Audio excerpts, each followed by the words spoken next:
ഈ യുദ്ധം കൊണ്ട് ഇസ്രായേൽ എന്താണ് നേടിയത്? കൂട്ടക്കൊലയും ഗസ മുനമ്പിന്റെ പൂർണ്ണ നാശവും മാത്രം. 2023 ഒക്ടോബർ 7-ന് അതുവരെ അവകാശപ്പെട്ടിരുന്ന ഇസ്രായേലിന്റെ പ്രതിരോധ രംഗത്തെ സൂപ്പർ പവർ തകർന്നു വീഴുന്നത് ലോകം കണ്ടതാണ്.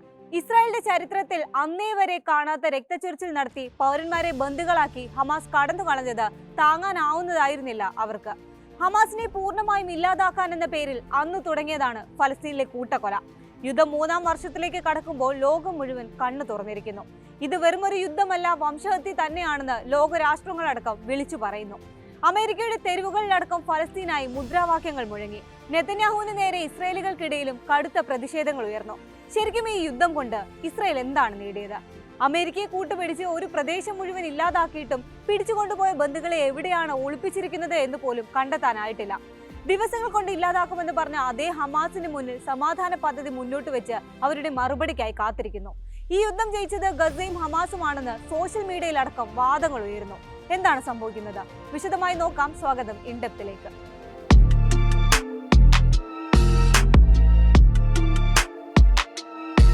ഗസയിൽ 67,000-ലധികം ഫലസ്തീനികളെയാണ് ഇസ്രായേൽ ബോംബെറിഞ്ഞും പട്ടിണിക്കിട്ടും കൊന്നുകളഞ്ഞത്. ഹമാസിനെ ഇല്ലാതാക്കാൻ എന്ന പേരിൽ ആശുപത്രികൾ വരെ ലക്ഷ്യമിട്ട് ആക്രമണം നടത്തി. ഹമാസിന്റെ നേതൃനിരയിലുള്ളവരെ കൊലപ്പെടുത്തി.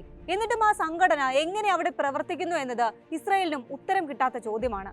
ഹമാസിന്റെ നിരവധി ഭൂഗർഭ ടണലുകൾ, ആയുധ ശേഖരങ്ങൾ എന്നിവ ഇസ്രായേൽ തകർത്തു കളഞ്ഞിട്ടുണ്ട്. നിരവധി ഉന്നത നേതാക്കളെയും കൊലപ്പെടുത്തി. ഹമാസിന്റെ സൈനിക ശേഷി ഗണ്യമായി കുറഞ്ഞതായും റിപ്പോർട്ടുകൾ പുറത്തു വന്നിരുന്നു. എങ്കിലും അവരെ പൂർണ്ണമായി തകർക്കാൻ ഇസ്രായേൽ ഇതുവരെ സാധിച്ചിട്ടില്ല എന്ന് വ്യക്തമാണ്. ആക്രമണങ്ങളിൽ ഇസ്രായേൽ മുന്നിട്ട് നിൽക്കുന്നുണ്ടെങ്കിലും ഹമാസിന്റെ അതിജീവനമാണ് വിജയമായി ചില നിരീക്ഷകർ ചൂണ്ടിക്കാട്ടുന്നത്. മുൻ ഇസ്രായേൽ ജനറൽമാർ പോലും ഇസ്രായേലിന്റെ പരാജയം അംഗീകരിക്കുന്നുണ്ട്. നെതന്യാഹുവും മന്ത്രിമാരും ശക്തമായ പ്രസ്താവനകളോടെ രംഗത്തെത്തുന്നുണ്ടെങ്കിലും അതൊക്കെ പിന്നീട് വെറും വാഗ്ദാനങ്ങളായി മാറുന്നതാണ് കാണുന്നതെന്ന് വിശകലന വിദഗ്ധരും ചൂണ്ടിക്കാട്ടുന്നു. യുദ്ധം തുടരണമെന്ന് നെതന്യാഹുവിന് മേൽ തീവ്ര വലതുപക്ഷ മന്ത്രിമാരുടെ സമ്മർദ്ദമുണ്ട്. എല്ലാം അവസാനിപ്പിച്ച് ബന്ധുക്കളെ തിരികെ കൊണ്ടുവരണമെന്നാവശ്യപ്പെട്ട് പ്രതിഷേധങ്ങളും കനക്കുന്നു. സൈനിക നേതൃത്വത്തെ പഴിചാരി കൈയൊഴിയാനുള്ള ശ്രമങ്ങളും പലപ്പോഴും ഫലം കാണാറില്ല. അന്താരാഷ്ട്ര തലത്തിൽ ഇസ്രായേൽ ഒറ്റപ്പെട്ടിരിക്കുന്ന അവസ്ഥയാണ്.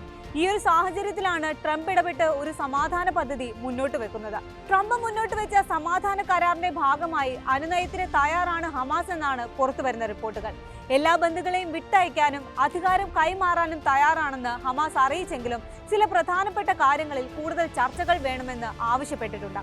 ഹമാസിനെ നിരായുധീകരിക്കുകയും ഗസയുടെ ഭരണത്തിൽ നിന്ന് പുറത്താക്കുകയും ചെയ്യുമെന്നതാണ് 20 പദ്ധതിയിലെ പ്രധാന നിർദ്ദേശങ്ങളിൽ ഒന്ന്. ഇതിൽ ചിലത് അംഗീകരിച്ചിട്ടുണ്ടെങ്കിലും ആയുധം താഴെ വെക്കില്ലെന്ന് വ്യക്തമാക്കിയിട്ടുണ്ട് ഹമാസ്. ഏത് നിമിഷം വേണമെങ്കിലും ഇസ്രായേൽ കരാർ ലംഘിച്ചേക്കാം. പലതവണ വെടിനിർത്തൽ കരാർ ലംഘിച്ചവരാണ് അവർ.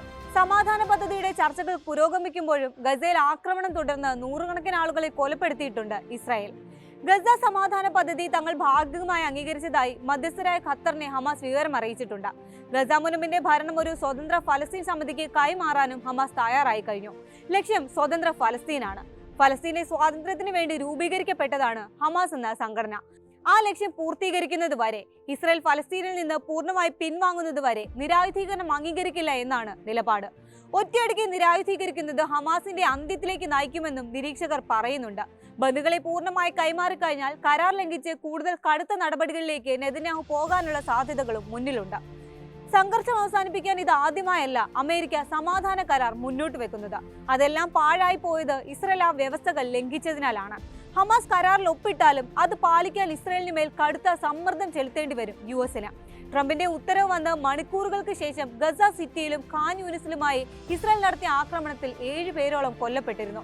അമേരിക്ക വിചാരിച്ചാലും ഇസ്രായേലിനെ നിയന്ത്രിക്കാൻ കഴിയില്ല എന്നതിന്റെ തെളിവായി ഈ സംഭവങ്ങളെല്ലാം ചൂണ്ടിക്കാട്ടപ്പെടുന്നുണ്ട്.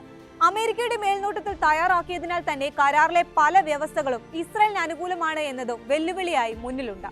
മറ്റൊന്ന് അന്താരാഷ്ട്ര തലത്തിൽ ഉയരുന്ന പ്രതികരണങ്ങളാണ്. ഫലസ്തീനിൽ ഒരു തുള്ളി വെള്ളം കിട്ടാതെ കുഞ്ഞുങ്ങളടക്കം പിടഞ്ഞു മരിക്കുമ്പോൾ ഈ ലോകം ഒരു ചെറുവിരൽ അനക്കാത്തത് എന്താണെന്ന് പലതവണ ഉയർന്ന ഒരു ചോദ്യമാണ്. ലോകം ഇപ്പോൾ കണ്ണു തുറന്ന് ഗസയെ കാണുന്നുണ്ട്. 2 വർഷത്തോളം മൗനം പാലിച്ച രാഷ്ട്രങ്ങളെല്ലാം ഫലസ്തീനായി രംഗത്ത് വരുന്നു. കൂടുതൽ രാജ്യങ്ങൾ ഫലസ്തീൻ രാഷ്ട്രത്തെ അംഗീകരിക്കുന്നു. ഇസ്രായേലിനെ കണ്ണും പൂട്ടി പിന്തുണയ്ക്കുന്ന അമേരിക്കയുടെ സഖ്യകക്ഷികൾ പോലും ഇന്ന് ഫലസ്തീനെ ഒരു പരമാധികാര രാജ്യമായി അംഗീകരിക്കാൻ പോകുന്നു. ഇസ്രായേലിന്റെ കൂട്ടക്കൊലയ്ക്ക് കൂട്ടുനിന്ന പാശ്ചാത്യ രാജ്യങ്ങളും തെറ്റുതിരുത്തലിന്റെ പാതയിലാണ്. പുതിയ തലമുറയിലും ഗസ വിഷയം ചർച്ചയാകുന്നു. അവർ പ്രതിഷേധങ്ങളും ഐക്യദാർഢ്യ റാലികളും സംഘടിപ്പിക്കുന്നു. ഗസയിലേക്ക് സഹായം എത്തിക്കാൻ ശ്രമങ്ങൾ നടത്തുന്നു.